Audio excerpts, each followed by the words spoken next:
What's up with you guys? It is your boy West Coast. So, this is your complete offensive breakdown for the Dallas Cowboys over the Los Angeles Chargers. Let's jump right into it. But before we do, I need you guys to please hit that like and hit that subscribe button. Also, if you're on Facebook or on YouTube, make sure you guys hit that stars and hit that super chat. Let's go. So, man, the Dallas Cowboys were victorious last night. And the offense looked better, including special teams. Special teams highlight, obvious. The most obvious thing of all was my boy number Turban. Mr. Turban, number 2. Do y'all say it's Turban time? Had 2 touchdowns last night. One on kick return and one on punt return. I think it was absolutely amazing. I was in the stadium when it happened. The crowd absolutely went bananas. This is the second time I've been in the crowd for a Dallas Cowboy kick return. The first one was my boy Lucky Whitehead back in L.A. But this was absolutely electrifying. And he absolutely brought it to the house, and the crowd went crazy. My only thing with Turban, I love what he does in the special teams aspect, but my question now for the Dallas Cowboys are, what are you going to do to creatively get this kid involved into the actual offense of the Dallas Cowboys? Because we all know he's a weapon on special teams. But I'm going to be honest with you guys. In the regular season, you're going to see teams just flat out not kick the ball to him on the punt return. And in kick return, they're going to try to put that ball between the uprights. So there's going to be ways that teams are going to try to do things to try to minimize his effect on game. But my question to Kellen Moore is, how do you get what you saw yesterday to translate into the wide receiver room and into this offense? Next, offensive line. Tyler Smith played ridiculously better.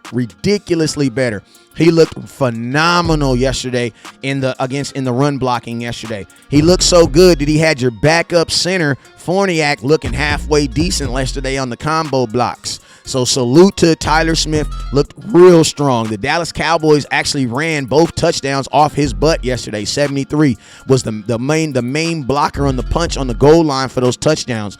Dallas Cowboys had all types of faith in the young man, hence the reason they ran behind him on those touchdowns. So salute to the young rookie who had, I'm gonna be honest with you, he had his best game of the season. I mean, the best game of the preseason yesterday. You know what I'm saying? So great on him and great improvement in the areas that we pointed out. But most importantly, man, you can't teach strength, and he is definitely going to help the Dallas Cowboys run the ball better this year, which they are already doing.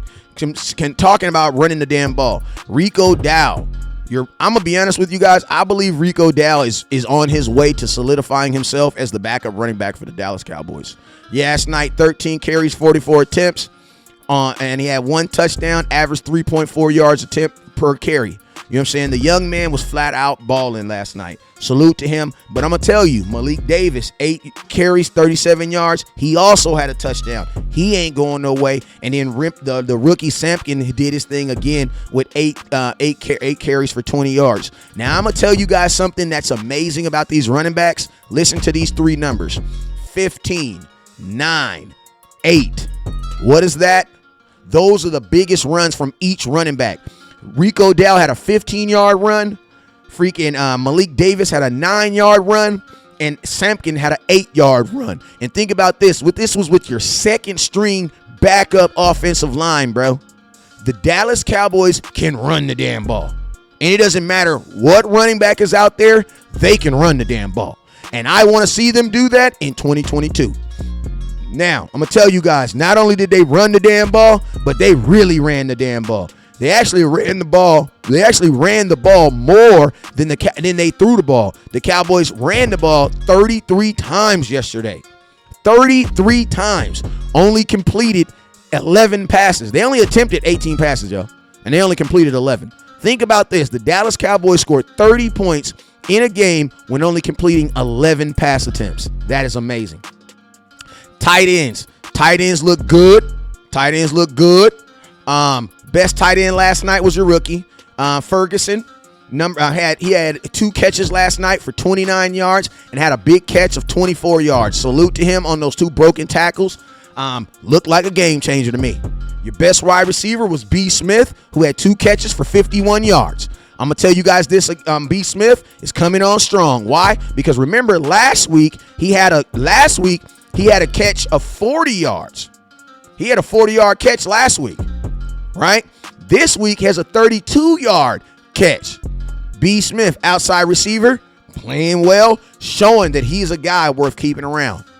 2 catches, 51 yards. I'm going to be honest with you guys. In the catching game, nobody really looked really good, to be honest with you, because we had 3 wide receivers or 3 guys on the team that had 2 catches. And the most targeted receiver last night was Jalen Tolbert, who had 4 targets and caught 2 and dropped 2. The wide receiver room as a whole did not look good. They did not. They did not look good. You know what I'm saying? They were not really getting open. They were not getting separation. And between the 2 quarterbacks, it was very hard for them to find locations and places for them to throw the ball. Hence the reason they only completed 11 of the 18 passes. And to be honest with you, that's between Cooper Rush and Will Grier. Now, Will Grier does look more athletic. Will Grier just flat out looks more like Dak Prescott than all these other guys. You guys already know how I feel about backup quarterback. I feel that your backup quarterback should look exactly like your starting quarterback so that your offense doesn't have to change. Well, guess what? Whenever those types of quarterbacks come in this offense, they look better. Ben DiNucci looked better than Cooper Rush last week. Why? Because he was moving. He ran the ball 3 times last week. Not Will Grier, but Ben DiNucci. This week, Will Grier moving the ball, getting around. Also, he re-aggravated that injury, so he might be done for the preseason. But yeah, Will Grier moved around in the pocket. Guess what happened? He had better results than Cooper Rush. I think that the type of quarterback that needs to be backing up Dak Prescott is an athletic quarterback that feels and moves just like he does. You know what I'm saying? Give you guys some power stats real quick. Oh, last thing I got to touch on, kicking. Kicking was, I guess you'd say it was average. They were 100% on extra points. You got to make extra points, so salute to that. Laram was 1 for 1. He made a 35-yard field goal. Salute to him. Money Mayhar missed a 60. I think it was considered a 63-yard field goal. Be honest with you, if this was a regular season game, I would have probably been asking the Dallas Cowboys, your defense is playing so well, why even go for it? But I get why they kicked the field goal, because it's preseason and you got to have some tries of him trying to kick the ball. Like you got to have some opportunities. So the Cowboys found one, and they took it, which I'm not necessarily knocking it, but in a regular season game, I would have rather them punt the ball. But he did miss that. But I'm going to be honest with you, I was behind the goal. The accuracy was there. He just didn't have enough leg. Like, it was lined up straight. He just did not have enough leg to get it through. You know what I'm saying? It dropped about 2 feet in front of the goalpost. All right, real quick. Dallas Cowboys offense converted 6 passing first downs, 8 rushing first downs. You were 2 for 12 on third down. 2 for 12 on third down. Absolutely horrible. That's 16% on third down. The Dallas Cowboys were actually better on fourth down, where they were 2 for 2, than they were on third down, which they were 16%. And remember, this is the same offense that was not good on third down last year. Red zone efficiency, better. 66%, 2 for 3. Congratulations. Also, ended with this. Penalties, we were at 17 last week. We got it down to 8 penalties, only 57 yards. It's still a lot, but listen, I will take the Dallas Cowboys being at the league average when it comes to penalty, considering we were the league worst. You know what I'm saying? So 8.5 is definitely a start in the right directions. Other than that, Cowboys still need another wide receiver, and I still think we need help on the offensive line at the tackles, because Josh Ball did not look good. Other than that, Cowboys did their thing last night, man. And I'm going to tell you this right here. The Dallas Cowboys showed us that this can be the formula for us winning. You guys already know what it is. Never look down, because stars up. Peace.